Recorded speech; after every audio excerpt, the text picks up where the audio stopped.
It's been 10 months since the last time we took a look at this little box, the Dell Precision T1700, featuring a Core i7-4790 processor. When we last laid eyes on this machine, we took a look at the integrated graphics of this machine, the Intel HD 4600, and concluded that despite some quirks with newer games, it makes a decent showing as a retro and light gaming machine, and with some of your comments helping out, perhaps even with some tweaking it can handle some esports titles. But in many ways, the Precision felt like it was begging for a few upgrades that would really open up this machine's true potential for gaming of all kinds, modern and retro. Today, we're gonna make those upgrades, and perhaps we might just have an XP computer that can handle anything that supports that OS, and that's more than you might think.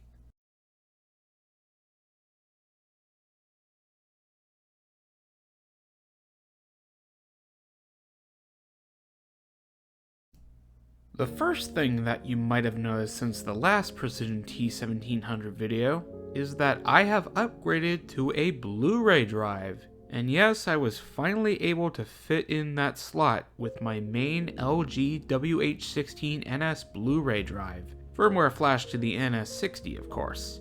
But that's not the main reason we're here, of course. What we're here for is for a graphics card upgrade. And here it is. GeForce GTX 750 Ti.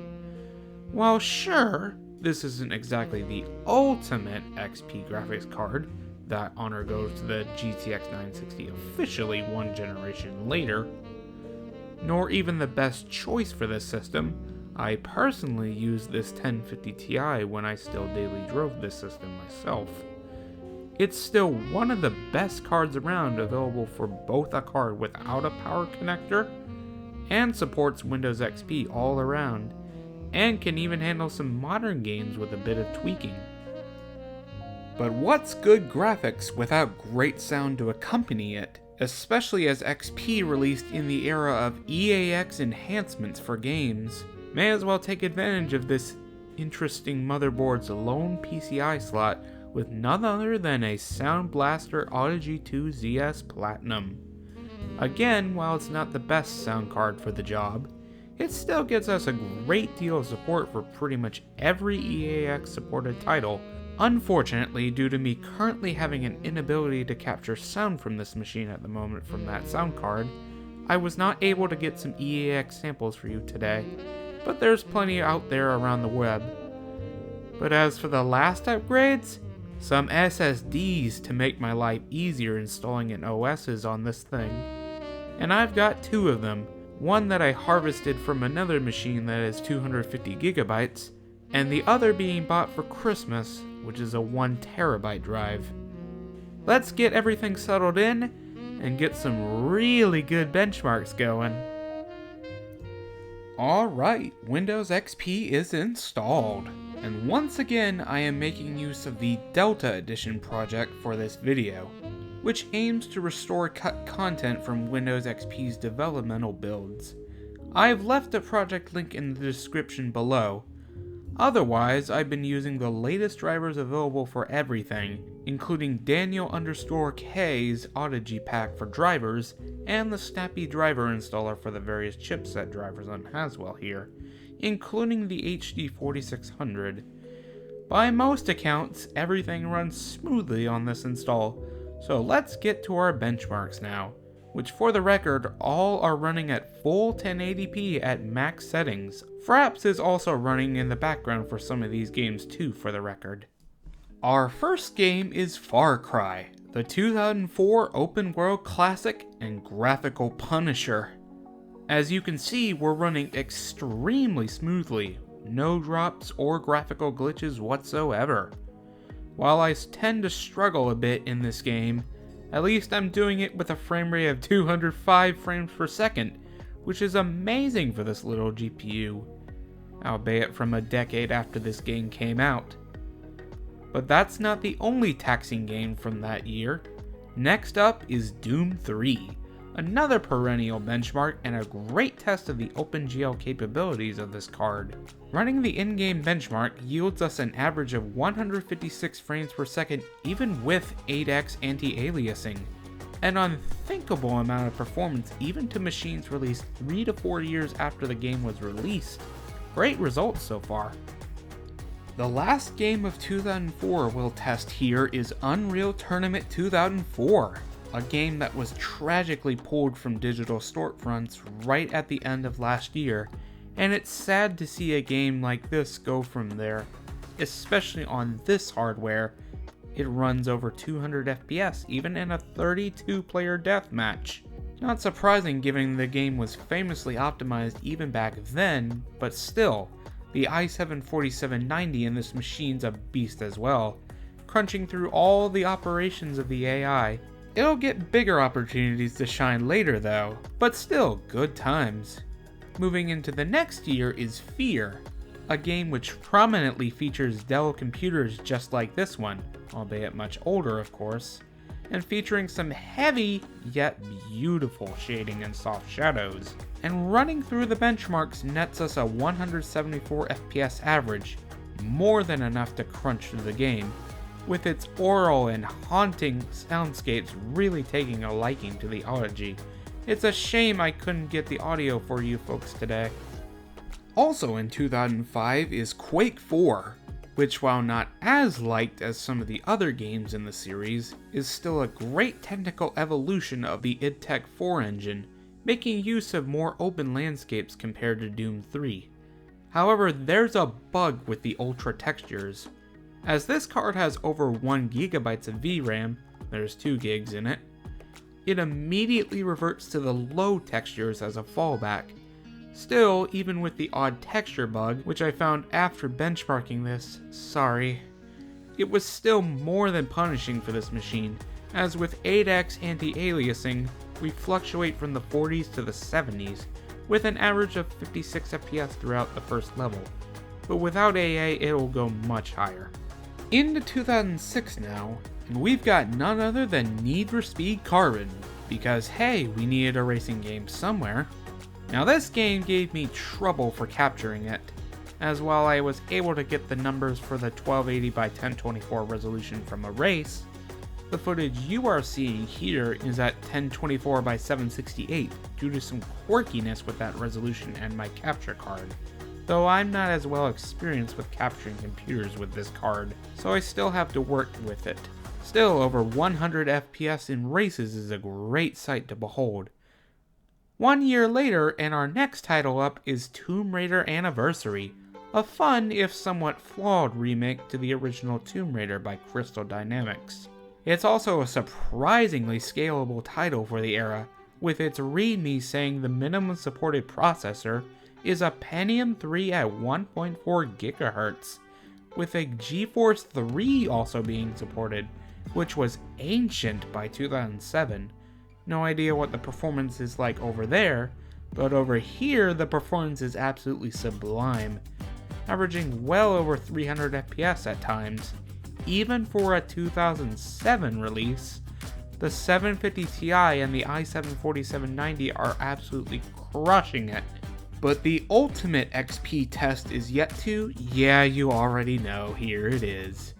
Running the GPU benchmark for the game, Crysis's beachside GPU demo runs at about 70 FPS at 1080p and the high settings, and in-game it stays above 60 FPS most of the time, though there are still some dips in vehicular combat. The CPU benchmark taxes the machine quite a bit though, with its extreme destructible physics, with it dipping into the 20s at a few points. But as you can clearly see, all the actual XP era games can run without any compromises whatsoever. So how about we try some later games that actually support XP as an OS, even though they were intended for Vista, 7, and maybe even some later OSs. It was supported until 2014 after all. Jumping ahead almost 2 years to December 2008, or early 2009 for most of the world, is the oft-forgotten PhysX showcase Cryostasis. one of the final EAX compatible games, and how fitting given it's now deep in the winter in my part of the world. It's a very strange game from what I played of it, and on my configuration at least, ran pretty poorly, dipping to around 30 to 40 FPS in some spots, and getting us past 60 in others, even without anti-aliasing. I gotta fine-tune this game for future runs though, because this game shouldn't be struggling this hard with hardware from 6 years after it came out. 2 more years later brings us the fan favorite Sonic Generations from 2011, and thankfully it runs much better than Cryostasis did, staying at 60 FPS pretty much all the time, though there's a cap of 60 FPS in the vanilla game. I only played for a short time here though, so I haven't thoroughly investigated it, but it's a pretty good showing. Leaping forward 2 more years is another Tomb Raider game, the 2013 reboot. And yes, it actually supports Windows XP, albeit at this stage in XP's lifespan, some games were really starting to get hampered in DX9, as we can only pick the medium settings here. Still, it's impressive to see this game have some degree of running at all on a 12-year-old OS by this point, and the benchmark shows that we're still over 100 FPS, proving once again that Cryostasis was an outlier. Even Castlevania Lords of Shadow 2 from February 2014 still runs on Windows XP, and is one of the last games released that supported Windows XP within its lifespan, as less than 2 months after this game was released, XP went end of life. And it runs great too, still holding over 90 FPS, though I had to get a 360 controller for me to get past the tutorial. Game itself is just okay, but it shows both the software here and this hardware here being both supported despite being from 2014, that XP lived a long life, and in the right hands can run almost anything that Windows Vista, 7, and even 8 could, so long as it supported DX9 and 32-bit, of course. Finally, our last suite of benchmarks is 3D Mark, as always. And for these, I'll just rattle them off quickly since there's 4 of them here. 2001 SE had 90,194 points, yes, almost 100k. 03 had 79,978 points. 05 had 37,366 points, and even the heavy 06 had 30,245 points. All excellent results that rival or even surpass even the 8800 Ultra's results back in the day, at a fraction of the size or power that card required, with a mega baller CPU of course. But with that concludes our look at this XP time machine, well equipped for anything that supports this 2001 classic of an operating system, which even in 2014 to 2015 still had some programs for it, even if they were made for OS's 3 major versions of Windows later. Thank you for watching, and I hope to see you in... You really thought I was going to leave you without showing its capabilities with newer APIs and games, weren't you? There's a reason I bought that second SSD, to install Windows 7 and 10 on it. Let's face it, while the 750 Ti is still a really strong performer in DX9 and legacy APIs, it wasn't what the card was made for.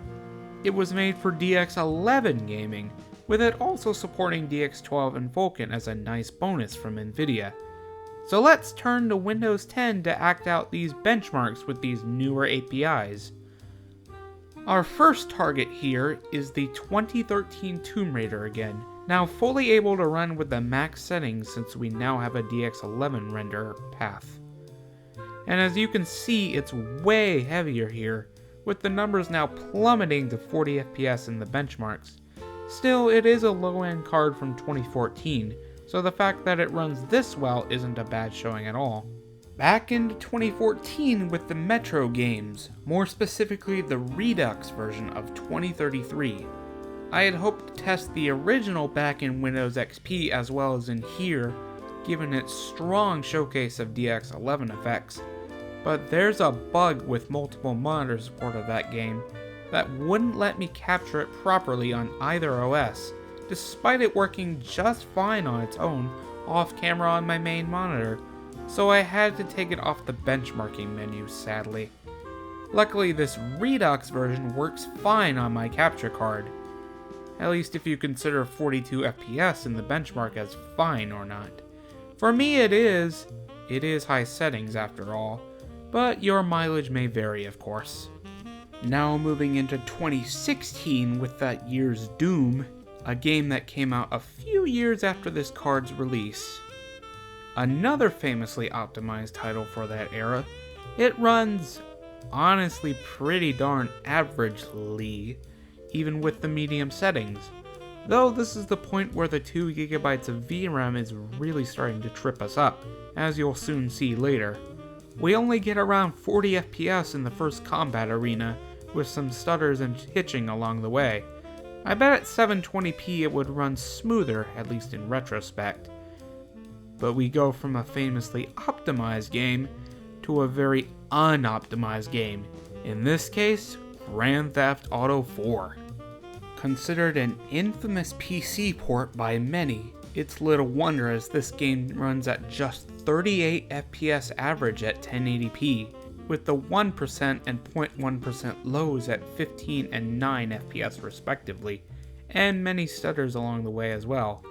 Of course, this is running from the most recent Steam release, as older versions of the game are said to run better, but by this point I was starting to get exhausted from all the benchmarking today, so I didn't feel like tinkering much with it.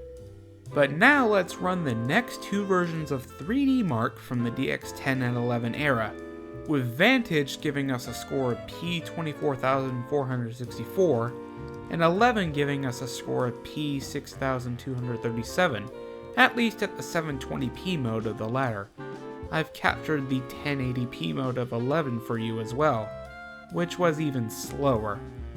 Now on to Windows 10, aka the home of DirectX 12, and perhaps a little bit of salvation for our GPU and CPU, at least theoretically. The first benchmark I took a look at under this OS was Strange Brigade, which we also ran under Linux back in the first HD 4600 video, by technicality anyway. But now that we have proper Vulkan support, which we also saw in Doom 2016 for the record, as you can see, it actually looks like a cohesive image, rather than a big gray blob it was last time. I decided to test with both APIs the game supports, and at both 720p and 1080p resolutions with medium settings, since I figured the graphics card was going to be dealing with some heavy workloads, and boy I'm glad I did. At 1080p, Vulkan gave us an average of 36 FPS, and DX12 with 38 FPS, pretty middling performance all around in the benchmark. However, at 720p things got way better, now giving us 65 FPS in Vulkan and 66 in DX12, proving again that our 2GB of VRAM was our bottleneck, and it was seriously starting to hurt our performance.